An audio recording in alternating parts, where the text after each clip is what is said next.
Hello दोस्तों, कैसे हो आप लोग। आइए हम आपके लिए बहुत शानदार बहुत अच्छे तरीके से दोस्तों यूपी टेट का सिलेबस कंप्लीट करवा रहे हैं। दोस्तों अभी तक मैं आपको 4-5 वीडियो प्रोवाइड करवा चुका हूं दोस्तों। और यदि आप लोग पिछले वीडियो नहीं देखे उसको जाकर पहले देख लीजिए दोस्तों। बहुत शानदार शानदार तरीके से मैं आपको पढ़ाया हूँ दोस्तों। बहुत मजेदार दोस्तों है। देखिए दोस्तों, अब मैं आपको सॉफ्टवेयर के बारे में समझा चुका था दोस्तों। आज मैं आपको व्यंजन के बारे में चर्चा करूंगा दोस्तों। बहुत शानदार तरीके से दोस्तों व्यंजन कितने भाग होते हैं दोस्तों, व्यंजन कितने प्रकार के होते हैं उसके बारे में हम चर्चा करेंगे दोस्तों। उसके बारे में हम चर्चा करेंगे दोस्तों। आपको बहुत शानदार तरीके से बहुत अच्छे तरीके से समझ में आ जाएगा दोस्तों। यूपी टेट का हिंदी सिलेबस मैं लेकर चल रहा हूँ दोस्तों। अभी और भी जो वीडियो आएगा दोस्तों, मैथ का आएगा, संस्कृत का आएगा दोस्तों। उसके बाद जो बाल विकास है दोस्तों उसके बारे में मैं चर्चा करूंगा दोस्तों। अभी मैं आपको यूपी टेट का हिंदी सिलेबस पूरा करवा रहा हूँ दोस्तों। हिंदी के बाद तो फिर मैं ऐसे ही आपको वीडियो प्रोवाइड कराता रहूंगा दोस्तों। बहुत शानदार तरीके से दोस्तों, बहुत यहाँ से एकदम फ्री में आपको सब कुछ मिलेगा दोस्तों। पूरा क्लास मिलेगी दोस्तों। ये मत सोचना कि ये 1-2 क्लास पढ़ा के भाग जाएंगे। मैं अभी तक 5 क्लास आपको प्रोवाइड करवा चुका हूं दोस्तों। ये 6वीं क्लास है दोस्तों। बहुत शानदार तरीके से देखिए दोस्तों, यहाँ पे क्या करना है। मैं आपको आज पढ़ाने वाला हूँ। आज पढ़ाने वाला हूँ दोस्तों व्यंजन। व्यंजन पढ़ाने वाला दोस्तों। व्यंजन कितने होते हैं दोस्तों। हिंदी में व्यंजनों की संख्या कितनी होती है? 33 होती है। हिंदी में व्यंजनों की संख्या कितनी होती है दोस्तों? हिंदी में व्यंजन कितने होते हैं? 33 होते हैं।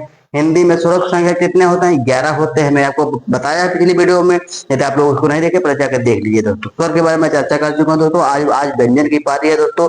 आज मैं आपको व्यंजन बहुत शानदार तरीके से पढ़ाऊंगा दोस्तों। देखिए दोस्तों, क्या करना है यहाँ पे। व्यंजन व्यंजन कितने प्रकार के होते हैं? व्यंजन के प्रकार। व्यंजन के प्रकार। व्यंजन कितने प्रकार के होते हैं दोस्तों? व्यंजन आपके 3 प्रकार के होते हैं।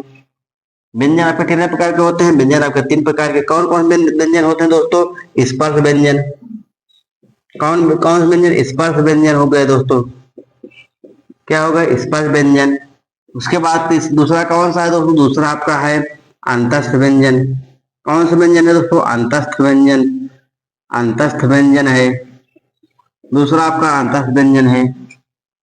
उसके बाद तीसरा कौन सा है दोस्तों? तीसरा आपका ऊष्म व्यंजन है। कौन सा है दोस्तों? ऊष्म व्यंजन है। ऊष्म व्यंजन। ऊष्म व्यंजन। पहला आपका दोस्तों स्पर्श व्यंजन, दूसरा आपका दोस्तों अंतस्थ व्यंजन, और तीसरा क्या है? ऊष्म व्यंजन है दोस्तों। अब देखिए दोस्तों, स्पर्श व्यंजन। स्पर्श व्यंजन को हम और किस नाम से जानते हैं? स्पर्श व्यंजन को हम जानते हैं वर्गीय व्यंजन। किस नाम से? स्पर्श व्यंजन को हम किस नाम से जानते हैं? वर्गीय व्यंजन के नाम से जानते हैं। वर्गीय व्यंजन। स्पर्श व्यंजनों की संख्या कितनी होती है दोस्तों? स्पर्श व्यंजनों की संख्या आपकी होती है 25। कितना? इसका कितनी संख्या है? 25 है। स्पर्श व्यंजनों की संख्या क्या है? 25 है दोस्तों। वर्गीय व्यंजन को हम इसको किस लिए कहते हैं दोस्तों? क्योंकि वो का वर्ग, चा वर्ग, टा वर्ग, पा वर्ग, ता वर्ग, ये सभी दोस्तों ये क्या है? ये वर्ग है। तो दोस्तों हम इसको वर्ग के हिसाब से बोलते हैं दोस्तों। इसलिए हम इसको क्या बोलते हैं? वर्गीय व्यंजन बोलते हैं। वर्गीय व्यंजन किस लिए बोलते हैं? क्योंकि हम इसको बोलते हैं का वर्ग।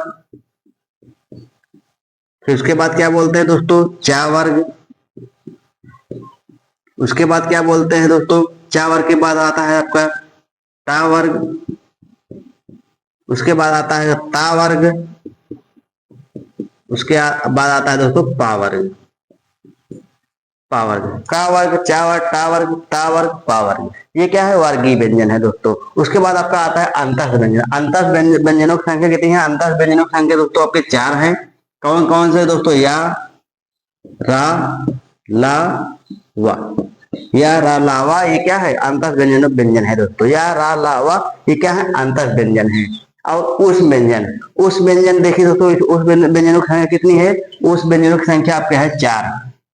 ऊष्म व्यंजन कितने हैं दोस्तों? ऊष्म व्यंजन की संख्या 4 है। उस व्यंजन को और किस नाम से जानते हैं? उस व्यंजन को हम जानते हैं संघर्षीय व्यंजन। किस नाम से दोस्तों? संघर्षीय।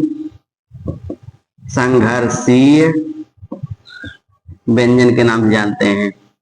किस नाम जानते हैं? संघर्षीय व्यंजन के नाम से जानते हैं। और इसको किस नाम से जानते हैं दोस्तों? इसको किस नाम से जानते हैं? या किस नाम से जानते हैं दोस्तों? इसको हम जानते हैं अल्पीय व्यंजन। कौन कौन से व्यंजन दोस्तों? अल्पीय व्यंजन। कौन व्यंजन? अल्पीय। अल्पीय व्यंजन। तो दोस्तों हमें उस व्यंजन को संघर्षीय व्यंजन भी कहते हैं, और उस व्यंजन को हम अल्पीय व्यंजन भी कहते हैं। इसकी संख्या क्या है दोस्तों, इसकी संख्या 4 है। कौन से दोस्तों हैं, सा, खा, सा, हा, ये सभी के क्या है, ये सभी उस व्यंजन के अंतर्गत आते हैं दोस्तों। ये सभी किस व्यंजन के अंतर्गत आते हैं दोस्तों, उस व्यंजन के अंतर्गत आते हैं।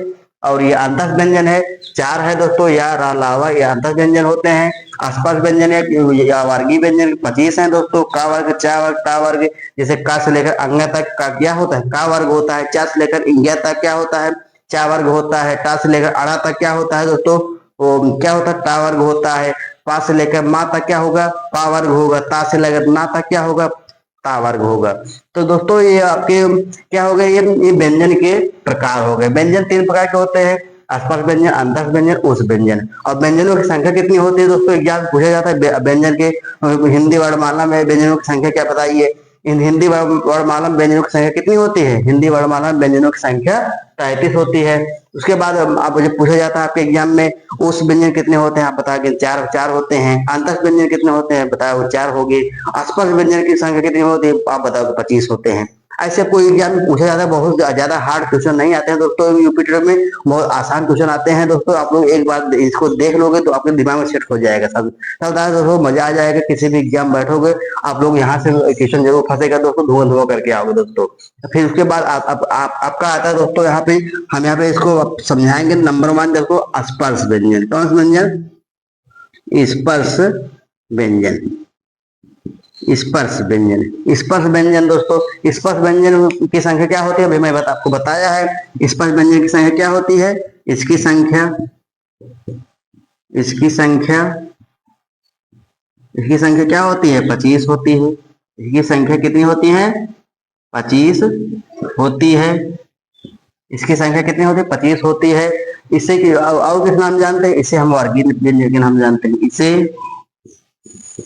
इसे वर्गीय व्यंजन के, इसे वर्गीय व्यंजन के नाम से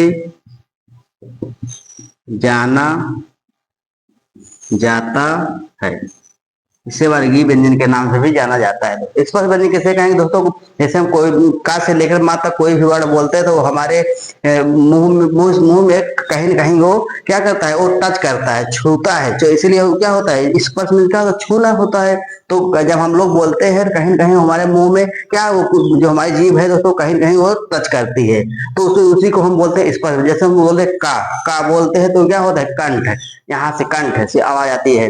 उसके बाद बोलते हैं चा, चा बोलेंगे तो कहाँ से आगे, तालु से, तालु स्पर्श करेगा। तो दोस्तों ऐसे आपको स्पर्श व्यंजन इसको कहा जाता है। जहां से जैसे हम जब कुछ विकास से लेकर माँ तक कोई भी यदि वर्ड बोलेंगे तो जहां से हमारी आवाज निकलती है उसी को, उसी का स्थान हम, इसको हम क्या बोलते हैं, उच्चारण स्थान बोलते हैं। यहाँ पे अंतर व्यंजन, अंतर व्यंजन दोस्तों जहाँ पे देखिए दोस्तों, या रा लावा, ये अंतर व्यंजन है। उस व्यंजन दोस्तों, उस व्यंजन जब हम लोग जैसे अगर सा खा सा बोलेंगे तो क्या होगा, जो हमारे मुंह से जो गर्म वायु है वो बाहर निकलती है, क्या हो, सा खा सा हा। देखिए यहाँ पे गर्म वायु जो है क्या निकल रही है, बाहर निकल रही है। तो इसलिए क्या होता है, इसको उस व्यंजन बोला जाता है। अंतर बोल रहे या रा ला वा, ये हम इसको बोलते हैं, क्या होता है, हमारी जो जो वायु है अंदर की ओर खींचती है, क्या होती है, अंदर की ओर खींचती है। तो क्या होते हैं, अंतर व्यंजन होता है, या रा ला वा ये सब। तो दोस्तों इसको आप लोग नोट कर लीजिए दोस्तों, इसके साथ ले लीजिए। उसके बाद फिर हम आगे आपको चर्चा करते हैं। इसके साथ ले लिए होंगे, देखो हम इसको साफ करते हैं दोस्तों, बहुत सादा तरीके से मैं आपको बहुत अच्छे तरीके से बताने वाला हूँ फिर से।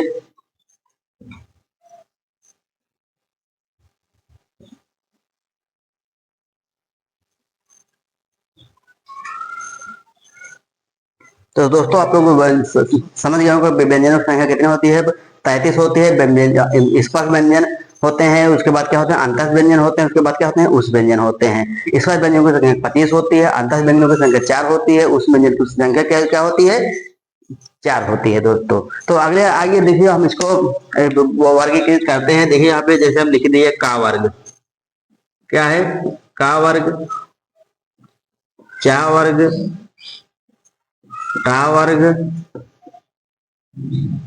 ता वर्ग, पा वर्ग।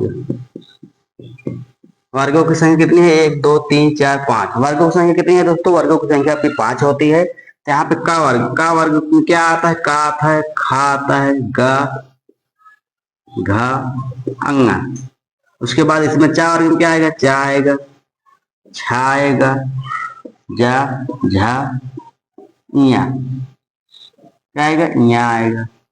टा वर्ग में टा, ठा, डा, ढा, अड़ा।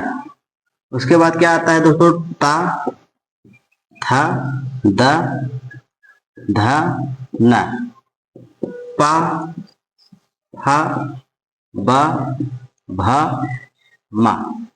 ये क्या होता है दोस्तों? ये अब देखिए यहाँ पे का, खा, गा, घा, अंगा, चा, छा, जा, झा, क्या ऐसे क्या है? ये वर्गीय व्यंजन है। तो यहाँ पे देखिए का वर्ग, चा वर्ग, टा वर्ग, ता वर्ग, पा वर्ग। अब देखिए इसका उच्चारण स्थान आपको मालूम करना है। उच्चारण स्थान जैसे देखे तो फिर इसका क्या होता है? ये देखिए का वर्ग का उच्चारण स्थान होता है कंठ। कहाँ से आवाज आती है दोस्तों? कंठ से आती है। जैसे का बोलेंगे तो यहाँ से आवाज आएगी। कहाँ से? यहाँ से आवाज आएगी। उसके बाद जो चा वर्ग क्या क्या होता है दोस्तों? चा वर्ग का होता है तालु। चा वर्ग क्या होता है? तालु होता है। उसके बाद यहाँ पे टा वर्ग। टा वर्ग क्या होता है? मूर्धा होता है। क्या होता है? मूर्धा। अभी इसका मैं एक फिगर बना के आपको समझाएंगे दोस्तों। बहुत सादा तरीके, बहुत अच्छे तरीके से मैं आपको समझाऊंगा, फिगर बनाऊंगा, तब उसके बाद आपको समझ में आ जाएगा। मूर्धा हो गया। उसके बाद दोस्तों यहाँ पे ता वर्ग। ता वर्ग का उच्चारण स्थान क्या होता है? दंत होता है। क्या होता है? दंत। मा पा वर्ग का उच्चारण स्थान क्या होता है? ओष्ठ होता है। क्या होता है दोस्तों? ओष्ठ होता है। अब देखिए हम इसको एक फिगर बनाते हैं, आपको अच्छे से दिखाते हैं कहाँ कहाँ से ये बोला जाता है दोस्तों। देखिए दोस्तों हम इसको बनाते हैं फिगर एक अच्छे से।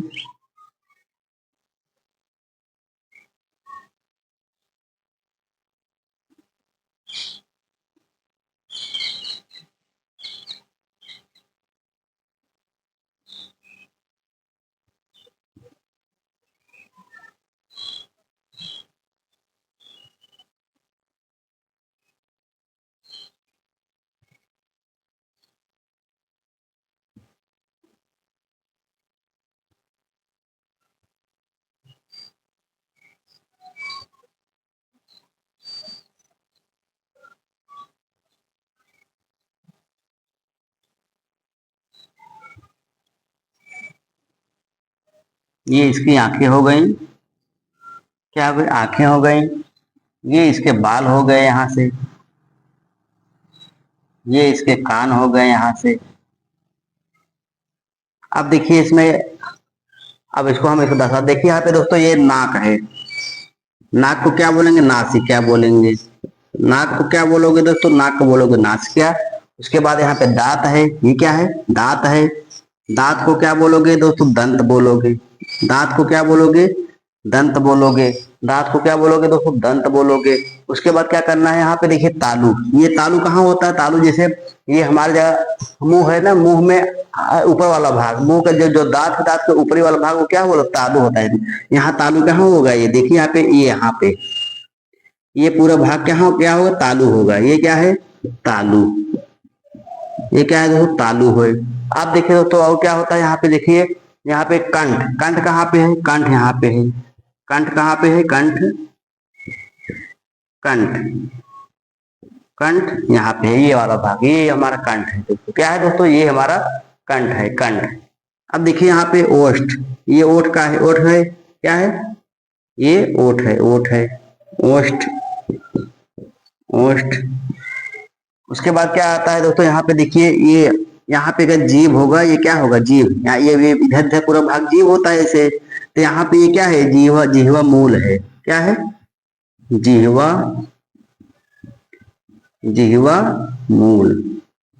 जिह्वा मूल, जहां से जीभ निकलती है। कहाँ से? जहां जीभ जुड़ी है, ज्वाइंट है, वो क्या है? वो जिह्वा का मूल है। जिह्वा मूल है दोस्तों।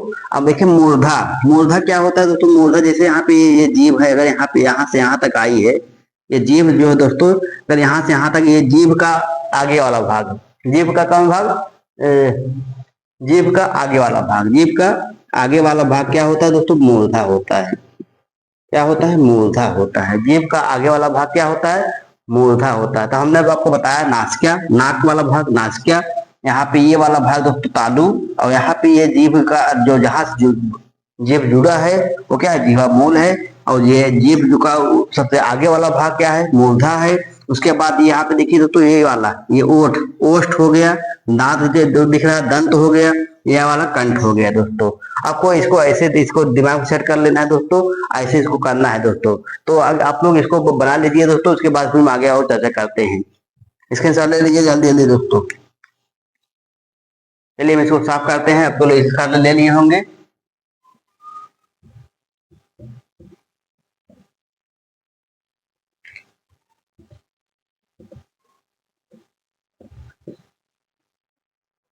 तो देखिए दोस्तों इसमें क्या करना है आपको, जैसे मैं आपको अभी बताया था, यहाँ पे अंगा क्या हुआ था, अंगा हुआ, इया हुआ था, उसके बाद अड़ा हुआ था, उसके बाद क्या हुआ था, अड़ा के बाद क्या आया था दोस्तों, ना आया था, फिर मा आया था।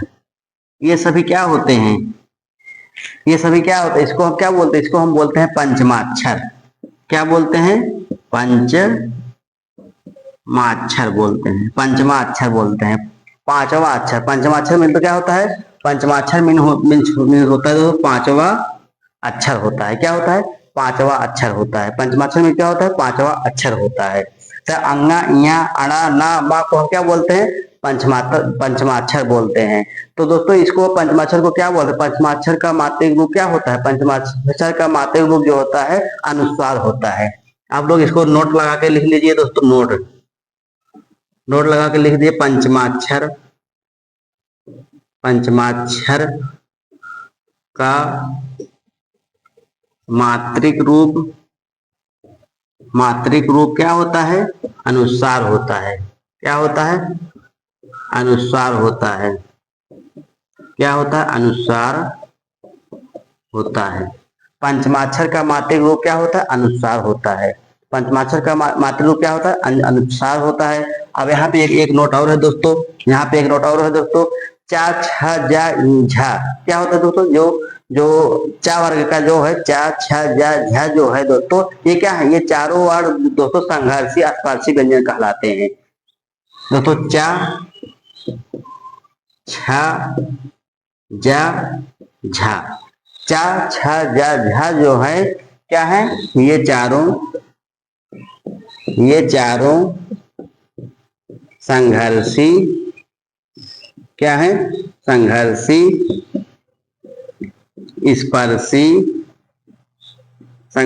स्पर्शी व्यंजन कहलाते हैं। क्या है दोस्तों, कहलाते हैं। चा, छ, जा, झा ये चारों संघर्षी स्पर्शी व्यंजन कहलाते हैं। तो दोस्तों यहाँ पे अब अगला है दोस्तों, यहाँ पे देखिए दोस्तों, जैसे एक होता है यहाँ पे जैसे पंचमाक्षर, पंचमाक्षर को हम क्या कहते हैं, पंचमाक्षर को नासिका मात्रिक रूप अनुस्वार के नाम से जानते हैं। पंचमाक्षर को हम किस नाम से जानते हैं, पंचमाक्षर को किसको, यही पंचमाक्षर को हम किस नाम से जानते हैं, पंचमाक्षर को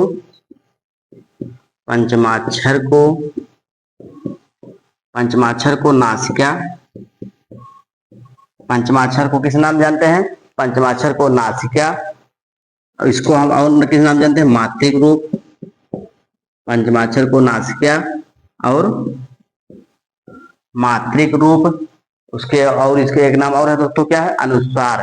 क्या है, अनुस्वार।